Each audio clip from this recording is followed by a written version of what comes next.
नमस्कार। आज हम बात कर रहे हैं अहमदाबाद में हुई एयर इंडिया उड़ान AI-171 विमान दुर्घटना के बारे में।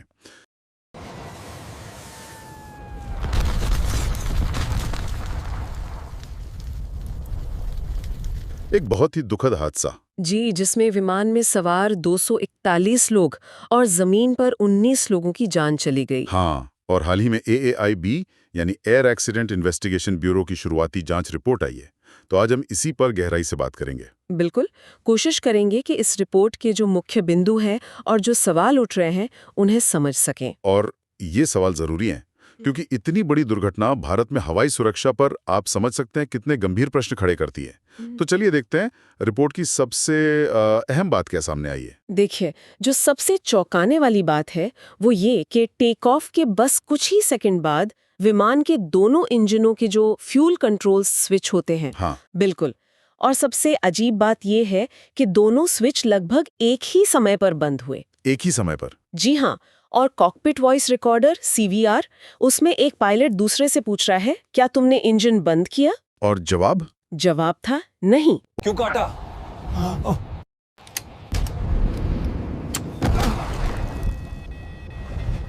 ओह, तो मतलब ये जानबूझकर नहीं किया गया लगता है। प्रथम दृष्टया तो यही लगता है। ये अपने आप में एक बहुत बड़ी पहेली है कि आखिर ये हुआ कैसे। हाँ, ये तो बहुत ही अजीब है। अगर जानबूझकर नहीं तो फिर कैसे?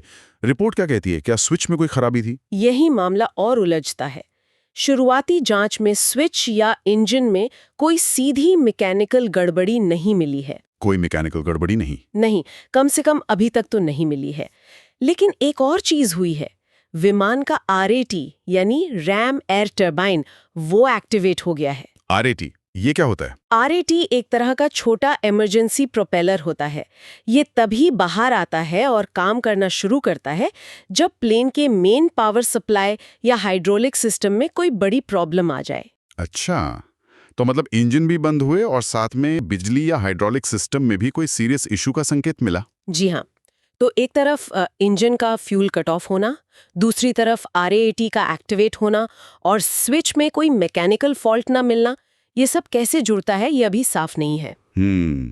विमान के पायलट कैप्टन सुमित सभरवाल और को पायलट क्लाइव कुंदर दोनों काफी अनुभवी बताए जा रहे हैं। हाँ, उनका रिकॉर्ड अच्छा रहा है। पहले ये भी शक था कि शायद कोई पक्षी टकराया हो।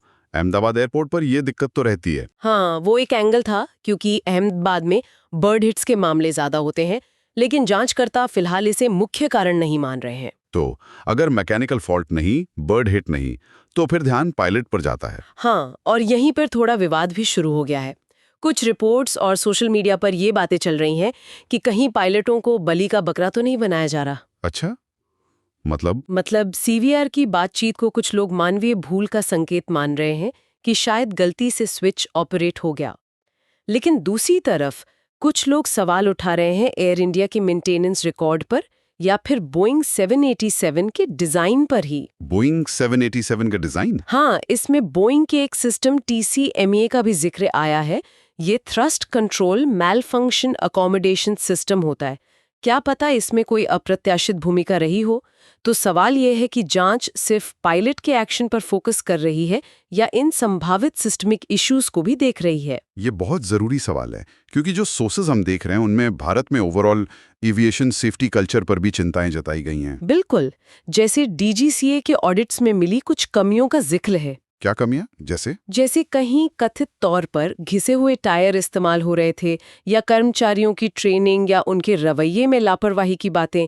फिर अहमदाबाद एयरपोर्ट की अपनी समस्याएं भी हैं, जैसे बर्ड हिट्स का ज्यादा होना, रनवे की मार्किंग्स का ठीक ना होना। तो क्या ये सब मिलकर एक बड़ी तस्वीर की ओर इशारा कर रहे हैं? मतलब सिर्फ एक घटना या एक व्यक्ति की गलती नहीं, बल्कि सिस्टम में कहीं कोई प्रॉब्लम? देखिए, इसे बड़े परिदृश्य में रखना जरूरी है। भारत का एविएशन मार्केट बहुत तेजी से बढ़ रहा है। दुनिया का तीसरा सबसे बड़ा घरेलू बाजार है। हाँ, वो तो है। तो इस तेज ग्रोथ के साथ सुरक्षा मानकों को बनाए रखना एक बहुत बड़ी चुनौती है। इसके लिए मजबूत रेगुलेशन चाहिए, बेहतर मेंटेनेंस चाहिए, अच्छी ट्रेनिंग चाहिए, एयरपोर्ट का इंफ्रास्ट्रक्चर सुधरना चाहिए और सबसे जरूरी है एक पारदर्शी जांच प्रक्रिया। पारदर्शी जांच मतलब ऐसी जांच जो सिर्फ ये ना देखे कि गलती किसकी थी, बल्कि ये समझे कि सिस्टम में कहाँ कमी रह गई। सिर्फ किसी व्यक्ति पर दोष मढ़ने के बजाय सिस्टेमिक फेलियर को पहचाने और उसे ठीक करे। तो अगर हम संक्षेप में देखें तो स्थिति यह है, इंजन फेल हुए क्योंकि फ्यूल स्विच बंद हो गए। ये कैसे हुआ, मानवीय चूक या कुछ और, ये जांच का विषय है। बिल्कुल। दोष किसका है, इस पर बहस चल रही है और आरोप प्रत्यारोप भी हो रहे हैं। हाँ, और इस सब के बीच ये साफ है कि एविएशन सिस्टम में सुधार की जरूरत है। बहुत जरूरी है। इस हादसे से सबक लेना और पारदर्शिता रखना बहुत अहम है। यहाँ तक कि अमेरिका की NTSB की जो अध्यक्ष हैं, जेनिफर हुमेंडी, उन्होंने भी कहा है कि भारतीय अथॉरिटीज को जांच के नतीजे जल्द से जल्द पब्लिक करने चाहिए। तो आखिर में एक सवाल ये रह जाता है, इतनी सारी जटिलताएं हैं, जल्दी जवाब देने का दबाव भी होगा। ऐसे में जो फाइनल जांच रिपोर्ट आएगी वो ये कैसे सुनिश्चित करेगी कि वो सिर्फ ये ना बताए कि स्विच के साथ क्या हुआ, बल्कि उस गहरे क्यों तक भी पहुंचे। सही बात है। चाहे वो सिस्टमिक फेलियर हो या कोई और मानवीय पहलू, बिना किसी को आसानी से बलि का बकरा बनाने के दबाव में आए, ये देखना वाकई बहुत अहम होगा। बिल्कुल। ये सवाल जांच की निष्पक्षता और गहराई पर निर्भर करेगा।